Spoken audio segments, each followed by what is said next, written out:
Dari bacaan tersebut, tentukanlah pikiran utama pada setiap paragraf, lalu carilah informasi penting dari setiap paragraf tersebut. Tuliskanlah semua itu di dalam tabel di bawah ini. Nah, di sana terdapat tabel ya. Baiklah, mari kita coba lengkapi.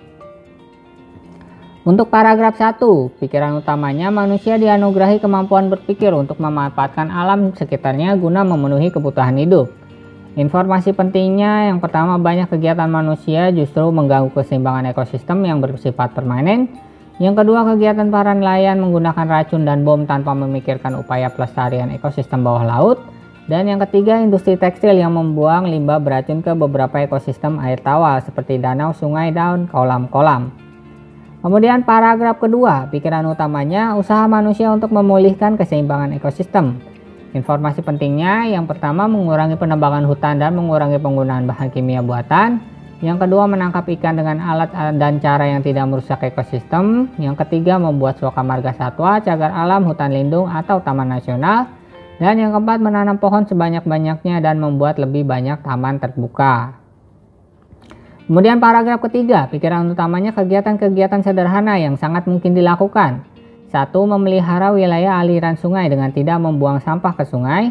2. Mengurangi sampah plastik, melakukan daur ulang dan menghindari penggunaan alat-alat rumah tangga sekali pakai. 3. Menanam lebih banyak pohon di bantaran sungai. Dan 4. Belajar membuat kompos dengan memanfaatkan sampah.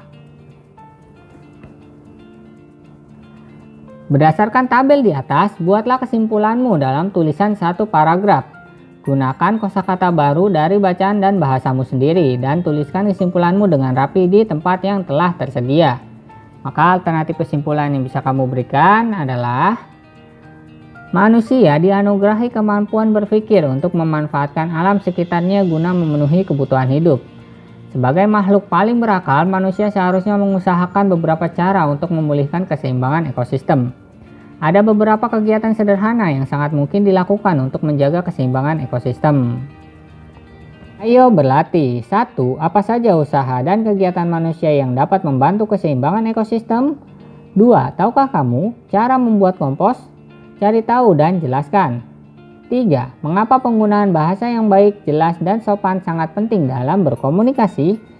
4. Cara berkomunikasi seperti apakah yang dapat meningkatkan persatuan dan kesatuan masyarakat Indonesia?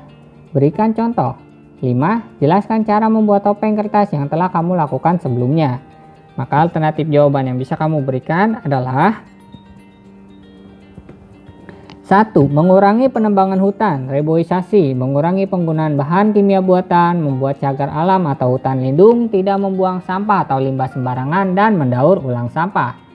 2. Menyiapkan alat dan bahan seperti sampah organik, kotoran kambing, air, larutan gula, cangkul, wadah, dan tutup.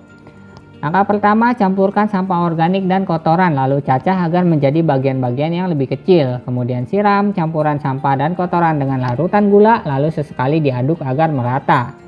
Kemudian masukkan campuran tadi ke dalam wadah lalu ditutup wadah tersebut dan tunggu selama kurang lebih 3 bulan. Namun setiap 2 minggu sekali buka wadah untuk mengaduk campuran pupuk kompos. 3. Agar lawan bicara tidak salah paham atau tersinggung terhadap perkataan kita. 4.